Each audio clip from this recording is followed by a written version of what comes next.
नमो वैरियो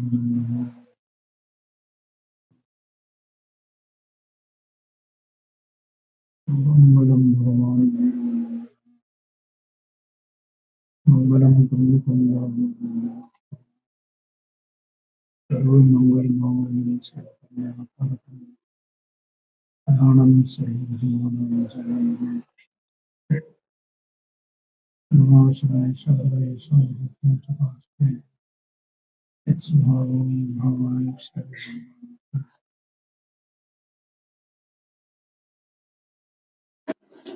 देखो बाबू जी की पुस्तक है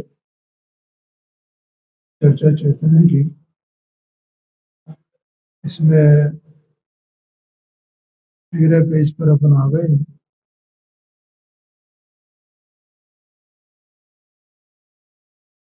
और इसमें 12 और 13 पेज पर ये कहा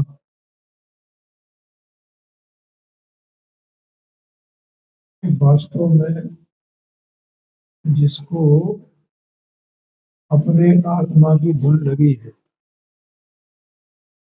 उसका कोई टाइम टेबल नहीं है।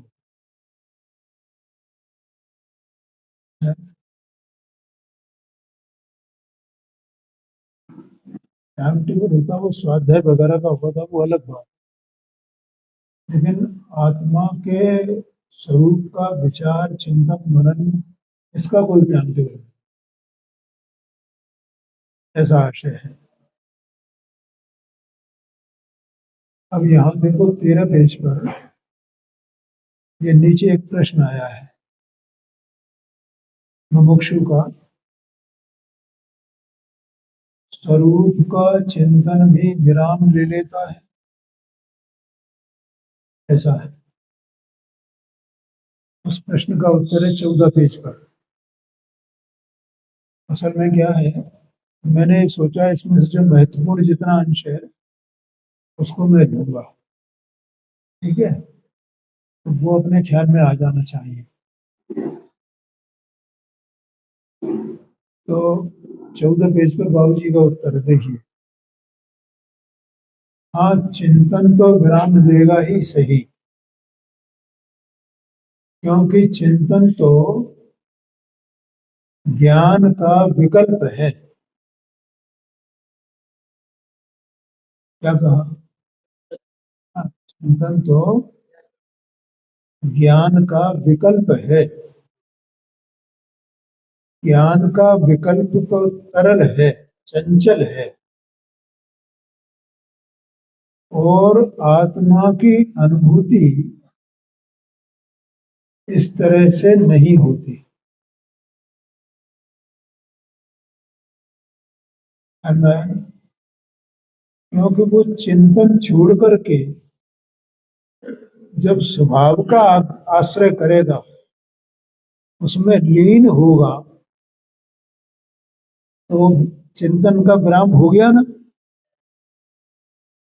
चिंतन कहोगे विकल्प कहो, पंडित साहब ने रेस्पॉन्स चिट्ठी में जो है विकल्प कहा उसको, सविकल्प से निर्विकल्प। तो इसलिए यहाँ बाबूजी ने वही बात कही कि वो चिंतन तो विराम लेता ही है, क्योंकि चिंतन से अनुभूति नहीं होती।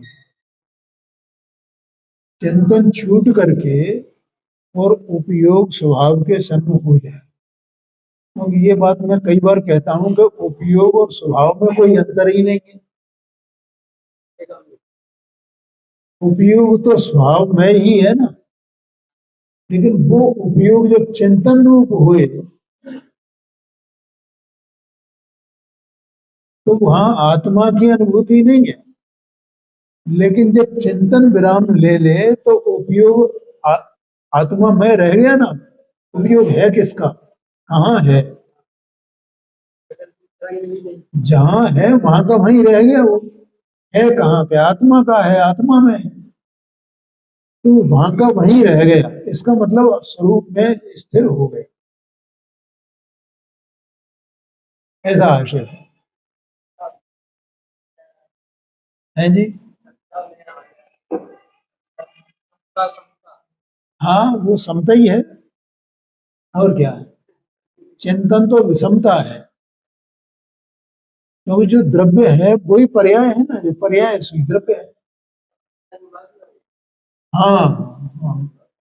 तो उसे अपन इसी प्रकार से समझाएंगे। अंतर्मग्न हो गया, कौन हो गया? उपयोग हो गया। तो उपयोग और किसमें मग्न हुआ? कि आत्मा में मग्न हुआ। तो ये भेद हो गया ना, तो व्यवहार हो गया है। इसलिए वो 6 नंबर की गाथा की टीका है ना, उसमें लिखा है कि वो तो वो ही है।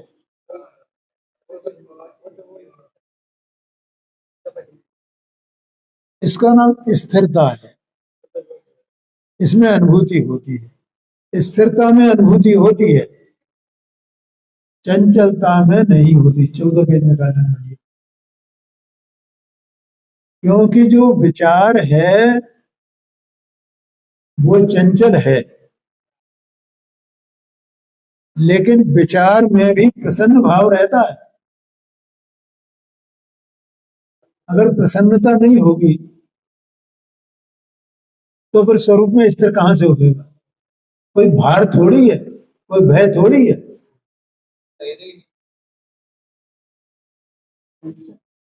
मैं निरालंब होने वाला हूं, तो उसमें प्रसन्नता नहीं होगी। देखो, जो विचार है उसमें निरालंब नहीं है। निरालंब तो स्वरूप में लीन होने पर होगा ना। क्योंकि जो विचार होगा वो तो भेद का विचार होगा, और वस्तु तो अभेद है। जितना भी विचार होगा वो सब काय का होगा? भेद का होगा। और भेद की अपेक्षा से अभेद का होगा, अभेद की अपेक्षा से भेद का होगा। ये विचार है। जब वो उसमें निमग्न हो जाता है तो विचार छूट जाता है।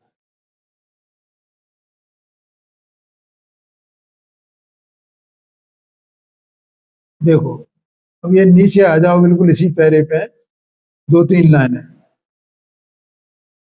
वो तो अनुभूति का विषय है। आत्मा जो चैतन्य चमत्कार मात्र परम पारणामिक भाव रूप वस्तु, जैसे अपन बार बार चैतन्य की चट्टान कह रहे हैं, वो काय का विषय है? अनुभूति का विषय है वो, विचार का विषय नहीं है। अर्थात वह सेवन करने का, स्वाद लेने का विषय है, मात्र विचार की वस्तु नहीं है। विचार छूटेगा तो अनुभव होगा, क्योंकि विचार में वस्तु नहीं आती, पर वस्तु का विचार अवश्य होता है।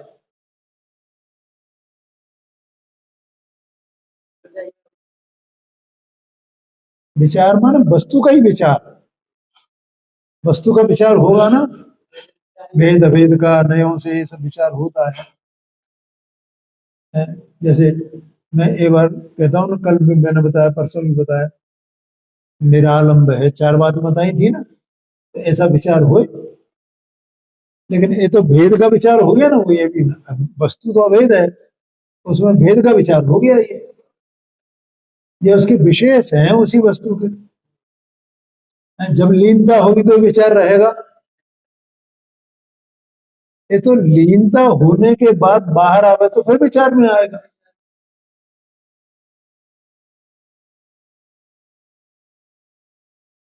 बोलो, समझ में आया कि नहीं आया? तो अब यहां मुमुक्ष का फिर प्रश्न आया है। देखो, विचार में वस्तु नहीं आती, मगर वस्तु का विचार तो अवश्य होता है। तो उत्तर देते हैं, देखो, वस्तु नहीं आती, विचार अवश्य होता है। क्योंकि वस्तु भेदाभेद स्वरूप है। तो वो भेदाभेद स्वरूप का जो वस्तु का स्वरूप है, अस्ति नास्ति रूप है, भेदाभेद स्वरूप है। तो जो विचार का विषय बनता है यही सब बनेगा ना, और क्या बनेगा?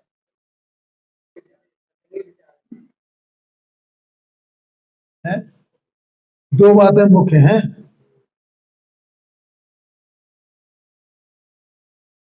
भेदाभेद का विचार और अस्थि नास्ति का विचार। अस्थि नास्ति का विचार का मतलब क्या, इनमें 100 से मेरी अस्थि है, लेकिन देहादिक और इनसे कर्मों से सबसे मेरी, इनसे मेरा कोई संबंध है ही नहीं ना। ये अस्थि नास्ति का विचार, मेरा इनसे कोई संबंध नहीं, कोई संबंध नहीं, ऐसा मैं निरालंब तत्व हूँ, अलग तत्व हूँ, स्वतंत्र तत्व हूँ। और भेदा भेद का विचार, माने ये रागादि भाव मेरे नहीं है। ये जो 7 तत्व की बात आती है ना, 7 तत्व का निर्णय करना, 7, तो ये 7 तत्व के निर्णय में ये जो रागादि भाव है ना, तो वो मैं नहीं हूं ना, तो फिर मैं कौन हूं? संवर निर्जरा तत्व क्या है, इसका विचार रहेगा ना। तो वो अस्थि नास्ति का विचार हुआ ना, हे उपाधि का विचार हुआ ना। अस्थि नास्ति हे उपाधि और भेद अभेद, इनका विचार चलता है विचार में। कोई ये कहे कि विचार काहे का चलता है, विचार की वस्तु, और वो सब ये बातें वस्तु के ही बारे में है ना। अस्थि नास्ति का विचार, 7 तत्व का विचार, और कौन सा तीसरा कौन सा बोला, भेद भेद का विचार, वस्तु का ही, वस्तु से ही संबंधित है, सब ये वस्तु का विचार है। तो हमें विचार के भी विशेष मालूम पड़ाने चाहिए, विचार का विशेष क्या होता है, क्या भैया? विचार रहता है माने कहाँ का विचार रहता है, कोई बाहर का विचार रहता है? अरे आत्मा के विचार में थोड़ा गंभीर और सूक्ष्म बात है, ये मैंने देह मनमानी की बात करा, ये जो है मुझे ये नियम संयम का पालन करना है, ये आत्मा का विचार नहीं है।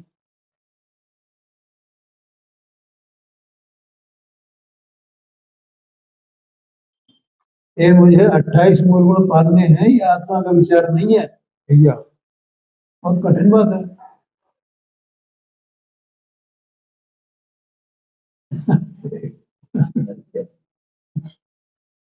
है?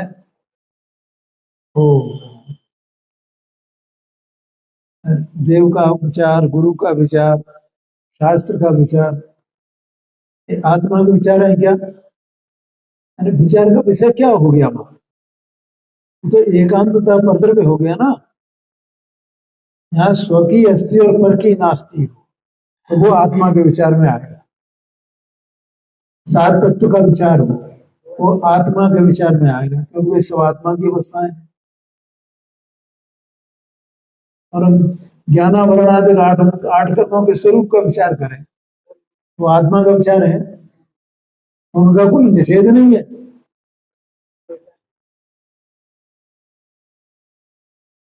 आया क्या नहीं आएगा, ऐसा समझना। तो वहां भेदा भेद का विचार, तो आत्मा के निकट जाना है, अनुभूति करना है, तो ये विचार की 3 श्रेणी है भैया, अस्थि नास्ति हे उपाधे भेदा भेद। और ये अपने में ही बस वहीं वहां की वहीं वहां का वहीं वो विचार चलता रहता है, वो आत्मा का विचार है। विचार का मतलब ये हुआ, यहां कहते हैं देखो, वस्तु नहीं आती, काय में नहीं आती, विचार में वस्तु नहीं आती। विचार अवश्य होता है। बोलो भैया, कुछ प्रश्न हो तो पूछ लेना। हाँ, विचार चल रहा है, तो नोट कर लेना चाहिए, काय का विचार होगा, काय का विचार होगा, क्या विचार होगा आत्मा के संबंध से।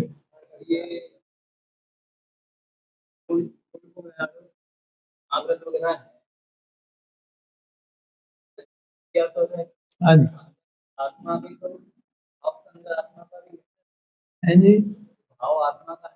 हाँ जी, हाँ जी, आत्मा आत्मा तो पाल रहा है, तो आत्मा की दृष्टि वहां गर्भित होनी चाहिए कि मैं आत्मा, ये इसका विचार कर किस लिए रहा हूं। तो क्रिया का पालन काय के लिए कर रहा है? आत्मानुभूति के लिए। और क्रिया का जहां आग्रह हो, क्रिया मुझे करनी है, तो वो तो मिथ्या बुद्धि हो गई ना कि मैं क्रिया करने वाला हूं। वो होए अपनी योग्यता से स्वयं हो जाए। ये कर क्या रहा है? काय का विचार कर रहा है? हाँ, ये बात। 8 कर्मों का विक, मैं 8 कर्मों को जानूं। 8 कर्म कैसे हैं? 8 कर्म कैसे सुख दुख देते हैं? क्या होता है? कैसा बंध होता है? कैसे परिणाम से क्या बंध होता है? ये आत्मा का विचार नहीं है, इससे आत्मा का निकट नहीं होगा। वो तो ज्ञान करने के लिए, समझने के लिए है। और उसमें वैसे परिणामों से मैं मुक्त हूं, छूट जाऊं और अपने स्वभाव में स्थिर हो जाऊं, इसके लिए उनका ज्ञान करना है। आ गया समझ में? वैसे तो कोई विचारों की वो नहीं है, लेकिन मतलब मैंने अपने उपयोग से, अपनी समझ से 3 बातें बताई। अस्ति नास्ति का विचार, हे उपाधि का विचार, और भेद अभेद का विचार। यही होता है। तो यहाँ कहते हैं विचार अवश्य होता है। विचार के बिना वस्तु मिलती नहीं है। अब देखो, वस्तु का ही विचार नहीं होगा तो वस्तु मिलेगी कहां से? इसका मतलब उस विचार में वस्तु केंद्र में होनी चाहिए।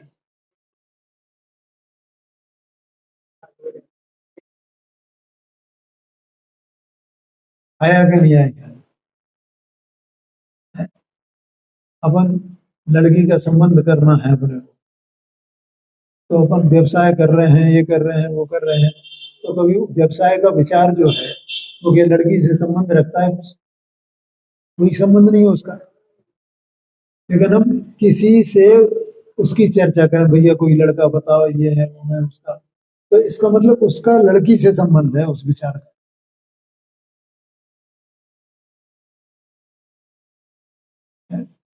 नहीं नहीं, वो पैसा भी तो कमाना पड़ेगा ना, पैसा भी खर्च करना पड़ेगा ना शादी ब्याह में, तो उसके लिए वो लड़की का विचार हो गया क्या? नहीं नहीं, वो नहीं हुआ है। उसके उस विचार के केंद्र में वो लड़की होनी चाहिए।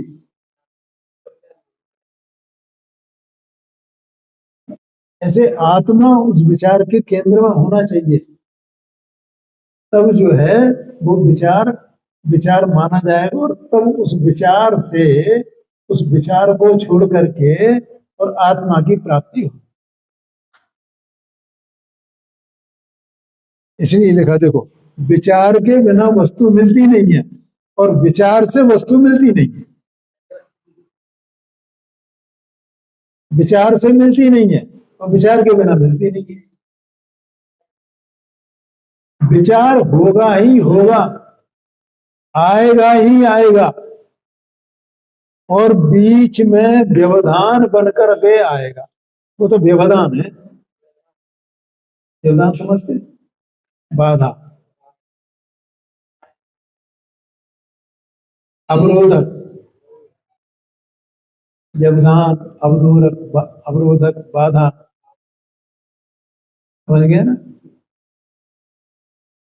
ये हमारे विचार करने वाला भीतर से उसे व्यवधान मानता है, बाहर से अनुराग पूर्वक करता है।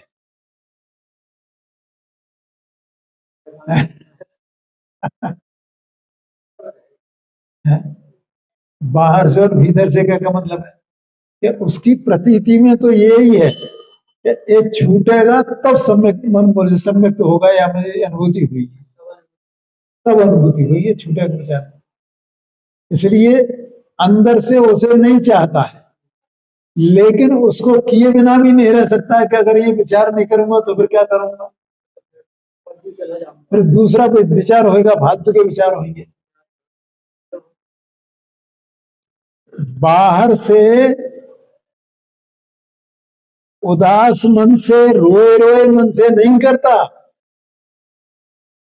नहीं चाहता है इसका मतलब ये नहीं कि रोता हुआ करता हुए, अनुराग पूर्वक करता है, क्यों वो साधन है उसका।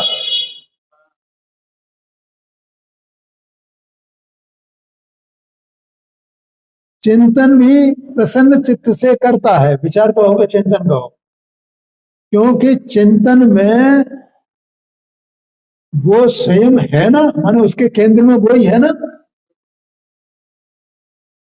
ये बात है। वो है का मतलब उसके केंद्र में, उस चिंतन के केंद्र में वही है, आत्मा है, चैतन्य वस्तु है। चिंतन में यह विचार को थोड़ी देख रहा है, क्या कहा, चिंतन में चिंतन को नहीं देख रहा, चिंतन में कौन देख रहा है उसे, चिंतन में चिंतन नहीं दिख रहा, चिंतन में चिंतन का जो विषय है वो दिख रहा है चिंतन।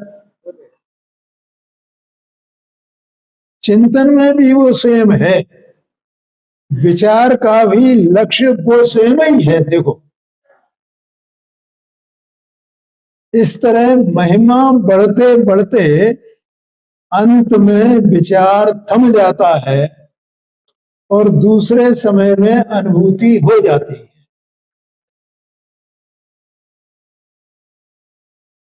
क्या कबीर भाई, समझ में आ रहा भैया?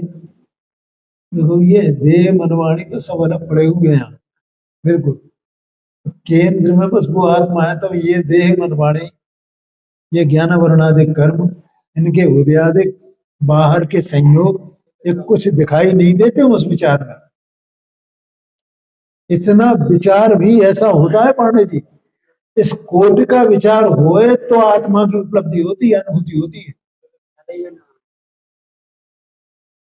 हाँ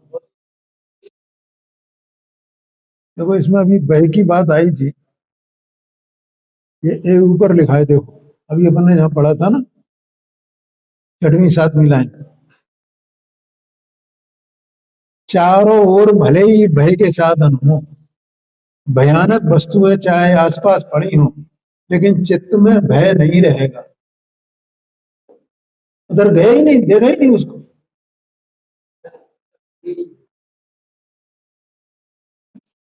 शरीर में कितना रोग हो, कितनी वो हो, लेकिन इसे आत्मा का विचार आवे तो वो सब की सब क्या होता है, वो दृष्टि नहीं रही ना उसको, उसको चिंतन ही नहीं, उसके विचार में ही नहीं, उस शरीर में क्या मेरे प्रतिकूलता है, तो उसका विचार का विषय है ही नहीं वहां, उस विचार में भी आत्मा ही है। ये कहा, बोलो भैया समझ में आया कि नहीं? बहुत मुश्किल बात है? देखो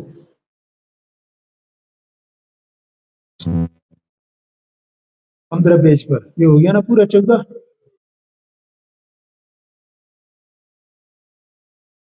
बर्फ बनने की प्रक्रिया होती है ना, तो जैसे जब तक पानी है तब तक उसमें तरंगें होती रहेंगी, बढ़िया दृष्टांत दिया है। और उसके बाद उसका बर्फ बनने लगता है तो तरंगें कम होने लगती है,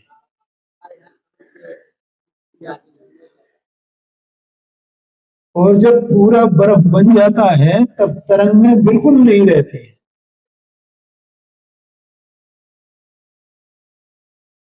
सो इसी प्रकार से विचारों की स्थिति होती है,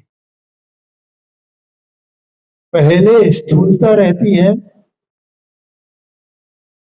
उसके बाद विचार सूक्ष्म होता जाता है,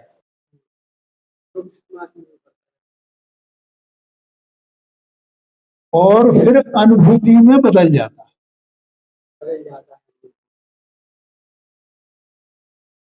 देखो भैया, ये अनुभूति की एक प्रक्रिया कैसी होती है बता रहे हैं बाबू। और ये मैंने अभी जो 3 बातें बताई ना, कि विचार होता तो किसके संबंध में होता और कैसा होता है, उसको ख्याल में रखना। हमें इसके सिवाय अन्य विचार आते हैं तो अनुभूति नहीं होती।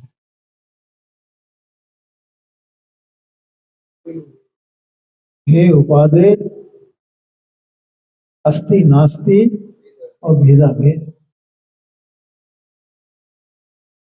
अब भेदा भेद में द्रव्य गुण पर्याय सब आ गए, ठीक है। और द्रव्य गुण पर्याय अपने और पर के दोनों का विचार हुए तो वो अस्ति नास्ति भी आ गई उसमें। अनुभूति होती है, कष्ट हो जाता है। देखो आत्मा तो कूटस्थ ही है, कूटस्थ का लक्ष्य होता है तो वो पर्याय कूटस्थ जैसी ही हो जाती है। तो कितनी देर के लिए है तो वो पर्याय ही ना, अनुभूति वो स्वयं पर्याय ही है।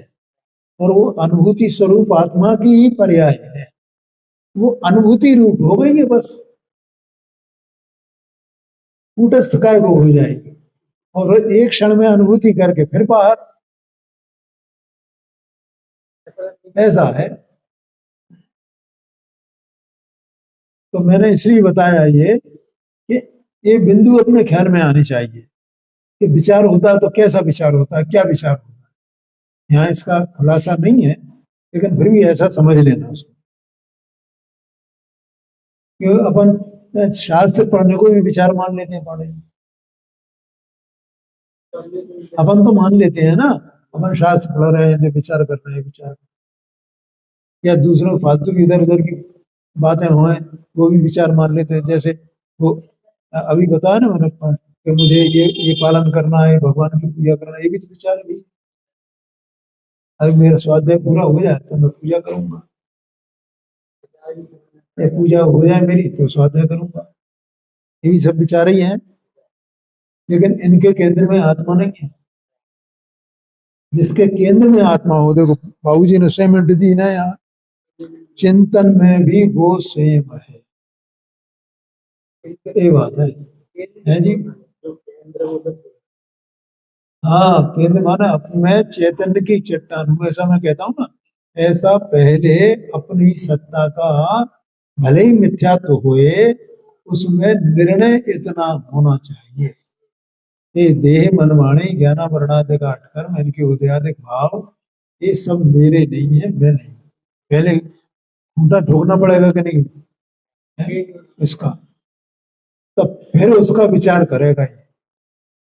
देखो जो सम्यक्ति हुए या मिथ्या दृष्टि हुई,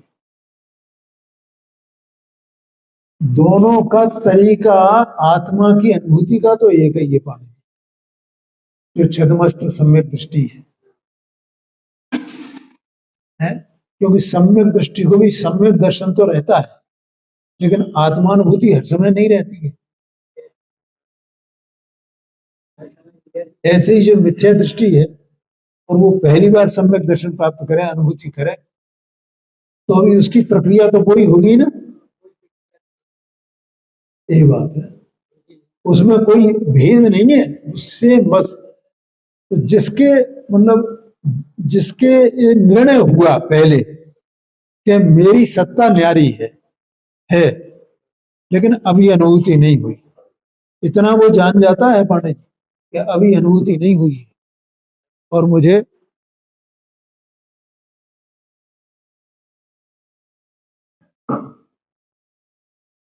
अनुभूति करनी है। तो वो जब अनुभूति करने वाला उसे अनुभूति होने वाली है, उससे पहले उसकी यही दशा होगी कि उसके केंद्र में वो चैतन्य की चट्टान होगी, विचार के केंद्र में, चिंतन के केंद्र में, और उसको इसी प्रकार का विचार होएगा। हे उपाधि का, हे उपाधि में 7 तत्व आ गए, अस्थि नास्ति का, और तीसरा बताया भेद अभेद का। आत्मा अनंत गुण में वस्तु है ना, ऐसा भेद अभेद का, और वो विचार और सूक्ष्म और उपयोग और पैना होता जाता है, सूक्ष्म होता उतरता जाता है, आत्मा के निकट पहुंचता जाता है।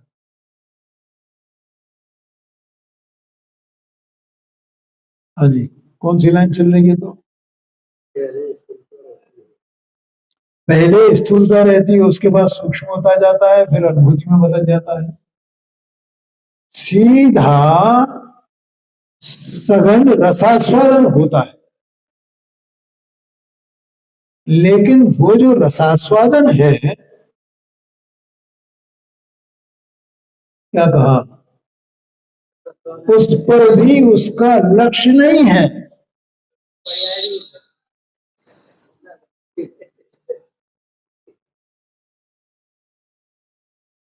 वाह वाह वाह वाह, मजा आ गया है नहीं?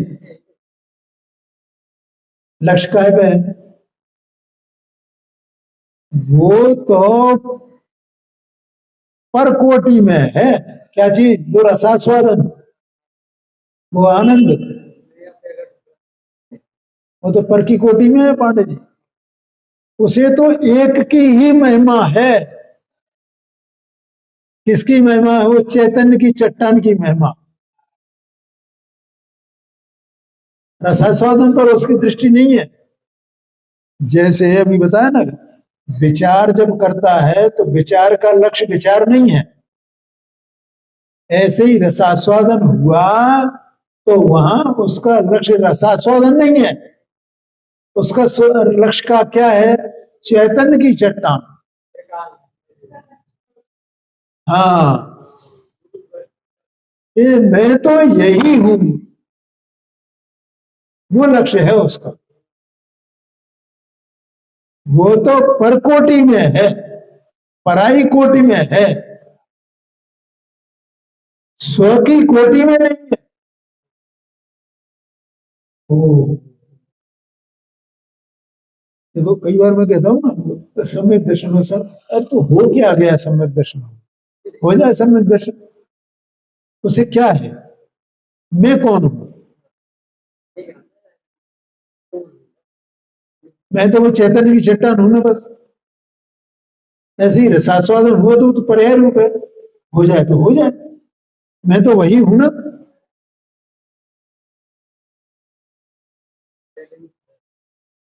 स्व की कोटि में एकमात्र चिन्ह मात्र ही रहता है। समझ में आया कि नहीं आया?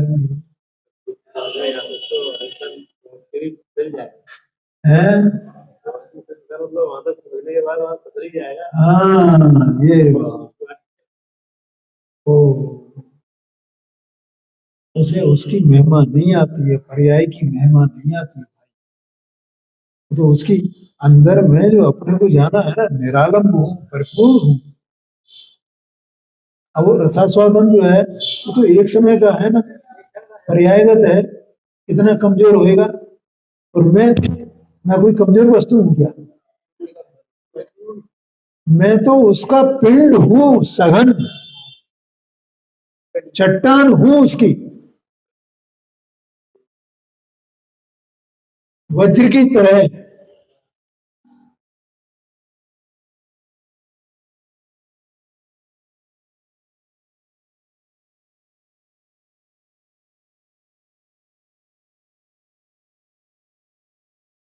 देखो अब इस पेज पर ये बात हो गई, आनंद की भी कामना नहीं है, माने ये सब इसमें आ गया इस तरह से।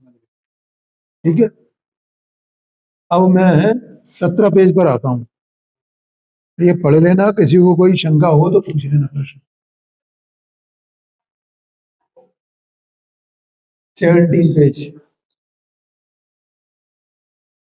मिथ्या दृष्टि और साधक के उपयोग का स्वरूप। क्योंकि ये जो बातें अभी तक है ना, उन्हीं का जो आ गई है, उन्हीं के ये रिपीटेशन है। क्योंकि ऐसा होता ही है, जैसे मैं यहाँ बोलता हूँ तो वही वही बातें कई बार रिपीट करता हूँ कि नहीं करता? तो चर्चा में ऐसा ही होता है ना। अब जैसे वो ये विचार का विषय क्या है, मैंने कितनी बार बोला। आत्मा के बारे में 4 बातें बोली, कितनी बार बोली, तो ऐसा होता ही है चर्चा में। तो अब यहाँ ये मुख्य बात है इसमें, देखो मिथ्या दृष्टि और साधक के उपयोग का स्वरूप, माने उपयोग की स्थिति, यहाँ उपयोग से स्वरूप से मतलब क्या, स्थिति, उसका स्टेटस क्या है ये बताते हैं। मिथ्या दृष्टि का उपयोग भी यदि वास्तव में देखा जाए तो जिन कल्पनाओं में वो लीन है, केवल उन कल्पनाओं से वो मिथ्या है तो वो उपयोग ही ना। ये तो अपन ने पहले भी विचार किया था, तो यही कहा था वो कल्पना ही तो है ना, और जो कल्पनाएं सब एक एक समय की है? उन कल्पनाएं में जो कल्पनाएं मिथ्या हैं, उसी के कारण तो वो मिथ्या दृष्टि कहा जा रहा है। और है ही क्या है, ये मैं ये करने वाला हूँ, ये करने वाला हूँ, और लोग क्या कहें, ये मैं अनुव्रत पालने वाला हूँ, महाव्रत पालने वाला हूँ।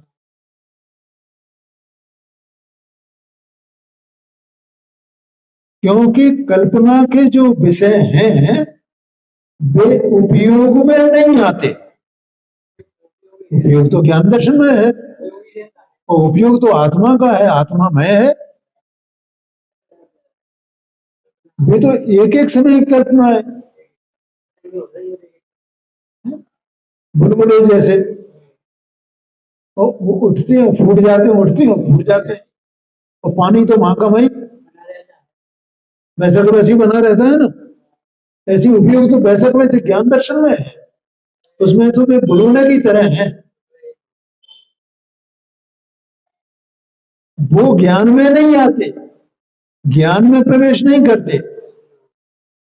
ठीक है, एक बात। अब दूसरी बात, अगर यह इतना सा विचार कर ले, क्या कहा भैया, ये बहुत आगे की बातें हैं, वैसे पांडे जी मैं बताऊंगा आपको कि जो जीव देह मन वाणी कर्म के उदयादिक भाव इनमें ही डूबा हुआ है, उसको ये समझ में नहीं आई। जो भगवान की भक्ति कर ले, ये कर ले, वो कर ले, उसमें ही संतुष्ट हो गया, थोड़ी बहुत क्रिया पाल ले, उसमें ही संतुष्ट हो जाए, तो उसकी बात यहाँ नहीं है। इतना विचार आना चाहिए। क्या विचार आना चाहिए उसे कि ये उपयोग तो मेरा है। मैं कई बार बोलता हूँ कि नहीं बोलता हूँ, वो उपयोग कहाँ रहता है? वो उपयोग द्रव्य रूप है कि गुण रूप है कि पर्याय रूप है, ये अपन विचार करते हैं कभी? नहीं करते है? तो चैतन्य की चट्टान जहां है, वो ज्ञान दर्शन उसका गुण है ना, तो उसका जो परिणमन है, उसका जो व्यवसाय है जानने देखने का, इसका नाम तो उपयोग है। और वो व्यवसाय उसमें ही वस्तु में ही होगा ना, वो परिणमन वस्तु के बाहर होगा है। अब वो जो उपयोग है, उसी में तो ये कल्पनाएं उत्पन्न हो रही है परद्रव्यों को विषय कर करके है, तो कल्पनाएं चल रही है, अनादि से चल रही है। लेकिन अगर इसे इतना सा पता चल जाए, इतनी बात पहले पहले तो भेद विज्ञान इतना सा विकल्प में हो जाए उसे, ये अलग है और मेरी सत्ता न्यारी है, एक बात, और मेरी सत्ता उत्पाद व द्रव्यात्मक है, और मेरी पर्याय उत्पाद व द्रव्य, तीनों एक एक जगह हैं, कहीं भिन्न भिन्न नहीं है। उसी एक वस्तु के तीन ये भेद हैं, और वस्तु भेद वस्तु में ही होंगे ना, वस्तु तो अभेद है ना, उसमें उपयोग का ये स्वरूप है, ऐसा जाना है। आया कि नहीं आया क्या? यहां तक जानने वाला फिर उसके बाद की बात है ये, फिर वो ये जाने कि ये मेरा उपयोग तो ये है, इसमें ये पर पदार्थों के बारे में या अपने बारे में मेरी ये मिथ्या कल्पनाएं हैं। तो बोलो पांडे जी पे मिथ्या कल्पनाएं रहेंगी इसकी?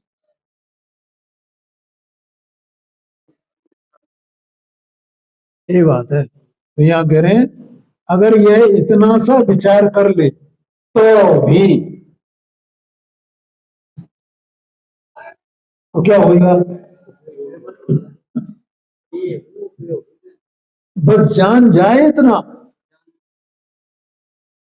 ये कल्पनाएं झूठी हैं। मैं परका करता नहीं हूं, लेकिन मैं मान रहा हूं कि मैं परका करता हूं।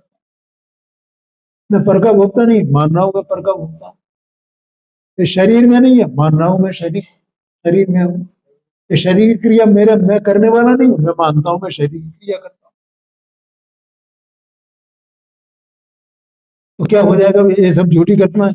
अपने को इस उपयोग को, अपनी ये कल्पनाएं झूठी लगने लगे तो वो उपयोग निर्मल हुआ क्या नहीं?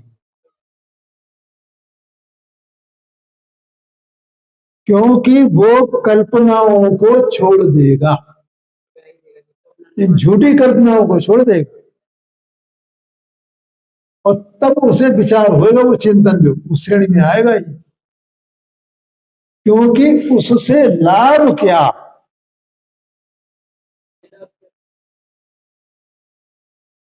क्या कहा? देखो, मैं हमेशा से आत्मा क्रिया करता है, क्रिया से आत्मा को लाभ होता है, इस बात का हमेशा निषेध करता रहा हूं। मुझे ये बात सुहाती नहीं है? तो अपन उसी में पड़े हुए हैं ना। अपन क्या मानते हैं कि ये हमने क्रिया करी ना, तो हमारा उपयोग ऐसा परिणाम हुआ ना, इससे ऐसा परिणाम बदल गया ना, इससे ऐसा परिणाम बदल गया ना। मैंने ये बहुत पहले कहा था कि भैया एक कर्ता बुद्धि है, परिणाम का बदलना नहीं है। तो वो तो मिथ्यात्व का मिथ्यात्व ही रहा, तो परिणाम कहां बदल गया?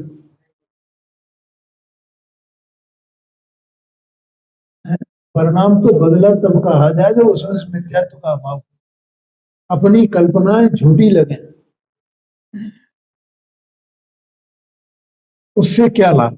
मैं जितनी कल्पनाओं में उद्यम करता हूं वे सभी व्यर्थ जा रही हैं, ऐसा लगना चाहिए। और ये सब चीजें तो वहां की वहीं रहेंगी भैया। ये देह कहीं अलग चली जाएगी, देह की क्रिया रहेगी कि नहीं रहेगी, कर्म रहेंगे कि नहीं रहेंगे, कर्म के उदय रहेंगे कि नहीं रहेंगे, क्योंकि ये मेरा काम ही नहीं है। ये तो उनका कार्य है, वे हो रहे हैं, वे रहेंगे, उनकी सत्ता में कुछ कर सकता हूँ क्या? न मैं शरीर की सत्ता में कुछ कर सकता हूँ, और न मैं उसका निषेध करने से कोई उसकी सत्ता का निषेध नहीं हो जाएगा, उसके प्रणमन का निषेध नहीं हो जाएगा। क्या नवीन भाई बोलो? शरीर का जो प्रणमन है, अगर मैं ये कहूं कि मैं शरीर की क्रिया करने वाला नहीं हूं, तो शरीर की क्रिया रुक जाएगी। शरीर की सत्ता मेरी सत्ता नहीं है ऐसा मैं मानूं, तो क्या शरीर की सत्ता का अभाव हो जाएगा?